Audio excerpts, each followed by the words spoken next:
Coming up, I'm going to be talking about how Tubi could be overtaking Disney+. There's also a brand new Elton John special. But before we go any further, make sure you do hit that subscribe button to keep up with the latest Disney Plus news. Hi, it's Roger here from What's on DisneyPlus.com. So for a quick Disney Plus news roundup, let's start off with talking about Tubi, a free streaming service which is available in the United States, which is owned by Fox. Now, this streaming service is continuing to get more and more viewers. Now, recently Nielsen put out its Gorge data for May, which kind of gives us an insight into how streaming is doing overall against linear and also cable and like free-to-air plays, etc.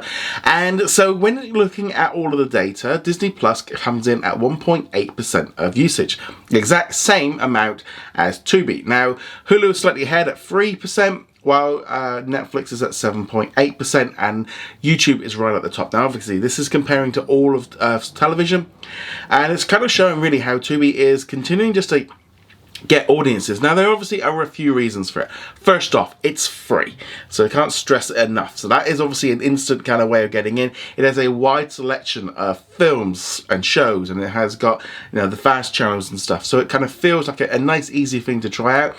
Also, because it's free, it's something that you can just whack on your device and watch. If you find something on there that you like, you can look, and it's not costing anything, and you're much more likely to try it out. And I think that's just going to continue to grow. We're really seeing with these fast services, they are really kind of finding their audience. Now, there are some issues, obviously, with fast services like Tubi. They're not going to have the big originals because they're not spending any money on creating stuff like that. You know, the big shows like House of the Dragon, Acolyte, anything like that, they're not going to be spending money to create those kind of things.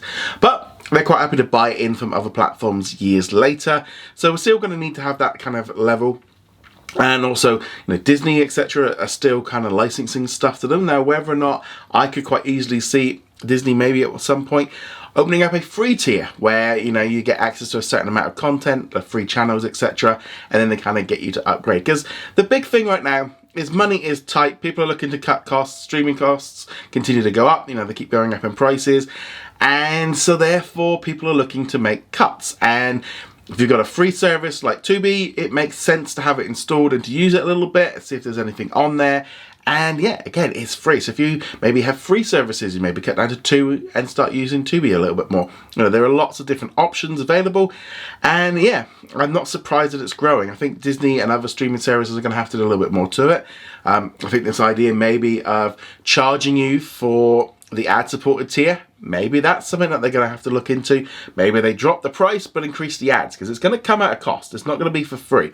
But definitely think this is something that to be looking for. They're going to have to counteract that balance of like, what do they want to do? Do they want to add in more ads, or do they want to make money from the subscriptions? Who knows? But Tubi is definitely lighting up. It's definitely going to put some hot coals under all of these streaming services to get better and offer something. And I definitely feel, especially in the US right now, the Disney Plus offering, it's not a lot each month. You know, there's not a lot there to warrant the cost. Obviously, if you can go on the ad tier or you get the streaming bundle with Hulu, it's a lot more useful. But yeah, I think Disney definitely needs to keep an eye on Tubi. I definitely think it's something they're going to have to do. But let me know, do you use Tubi? Do you like it? Do you think it's going to continue to grow? Love to hear your thoughts on this in the comments below. Shifting gears now, let's now talk about Elton John's brand new documentary called Elton John Never Too Late. So it's going to be premiering at the Toronto Film Festival in September. No exact date on when that's going to be premiering. But also, generally with these kind of things, when it has a premiere like that, it's generally not too far until it arrives on to Disney Plus. So I wouldn't be at all surprised if it is the end of September, beginning of October. Disney's been on a roll with the amount of documentaries that they've been creating for these major superstars. They've been getting a lot of views for this. And this is also part of the same deal that brought the live stream from a couple of years ago with him at Dodger Stadium. And this documentary is going to kind of follow his career, but also the making of that tour, which is amazing. I did go and see it. Luckily that he performed near me, so I couldn't resist. I've been a big fan of Elton John for a long time, so I'm definitely interested in seeing this documentary and seeing what they do with it. But again, no official date on when it will arrive, but hopefully we will get some official details pretty soon. But let us know, are you looking forward to this documentary? Love to hear your thoughts on this in the comments below. Shifting gears now, let's now talk about a brand new film called The Real Pain, which stars Kieran Culkin and also Jesse Ellsberg, who is also the director of it. So this is all about a pair of brothers which are going on a trip across Poland to see their grad, And the trailer itself is very vague. It's just kind of them kind of like larking about, slapping each other, trying to get on a train without paying for tickets and stuff. And I'm really liking the look of this one. I love Kieran in Succession. I thought he was fantastic in that. And I just like the idea of doing like a little travel thing with just two brothers. So low cost, low risk, and I like these kind of movies. Definitely something I'm more interested in. I like this kind of thing more than the kind of like the art style that Searchlight Pictures have been putting out recently. So this is definitely up my alley. It's coming out in cinemas in the United States in October. So suspect it'll be dropping onto Disney Plus maybe at the end of the year. Probably maybe more likely going into early 2025. But the trailer for me sold me. I'm in on this. This is definitely a movie that I want to watch. And also with these movies, generally going to be at much lower budget, so they don't need to make as much at the cinema to be profitable. But let us know, are you looking forward to watching a real pain? I'd love to hear your thoughts on this in the comments below. Let's now talk about what's new on Disney Plus today. The major new release, obviously, is the 4th episode of Star Wars Acolyte. Definitely, I think, one of the best episodes of the series so far. Definitely my favourite. Big cliffhanger at the end, and you're like, why did you do that? I can't wait for next week when I can find out what happened, because I saw this episode weeks ago and I just had to wait and wait. There's some things in here that you weren't expecting. I think it's definitely a much better episode than last week, and kind of definitely ups the ante. Definitely feels a little bit more Star Warsy. Lots of Jedi. You've also got a kind of tease of this new Sith in here. Yeah, just really enjoyed this episode. I know a lot of people are not into it, but nevertheless, I would say if you're not into it, maybe just skip it now and, skip the show if you're not enjoying it. But if you are enjoying it, what did you think of this episode? Would love to hear your thoughts on this as well.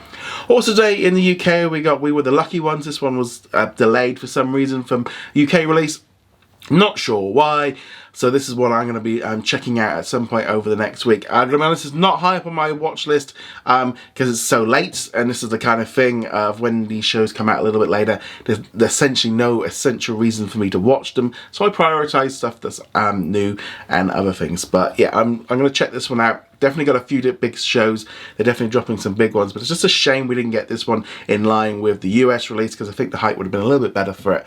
But yeah, let me know if you're going to be watching it. And also in Canada, they added the entire series of Tracker, another fantastic series that you should definitely check out. It kind of feels a bit more traditional, and I really like that about that show. I'm definitely enjoying it right now. But let us know what you're watching today on Disney Plus in the comments below. In our question of the day, which comes from Sebastian, who says, is the live-action Tinkerbell movie cancelled as well, or is it still on schedule?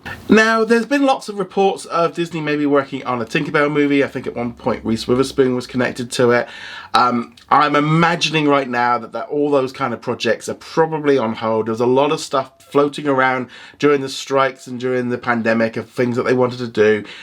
And that was more or less during, especially in the pandemic era, when they were just trying to create as much stuff as possible. They're being much more selective. We only just saw Peter Pan and Wendy released on Disney Plus. I don't know, do we need a Tinkerbell movie? Is that a story that we need to be told? We've had lots of animated films on it. I don't know. I'm not entirely convinced that we really need that kind of thing right now. Disney does like its sequels and its prequels and all the rest of it, but Peter Pan done a lot. Also, it's much more difficult for them to do get the agreements on it, because it must be coming up pretty soon to for anyone to be able to do stuff about that book soon. So I don't know about that, but yeah, I don't know. And not heard anything for a while. I would assume that it's just in the pile of things that they might do at some point, but I think they've drastically just cut back on how much stuff they want to spend money on. And yeah, would a Tinkerbell movie work? I don't know. I just do we need to is it? I think this is the thing I get with all these sequels and prequels, or especially with prequels.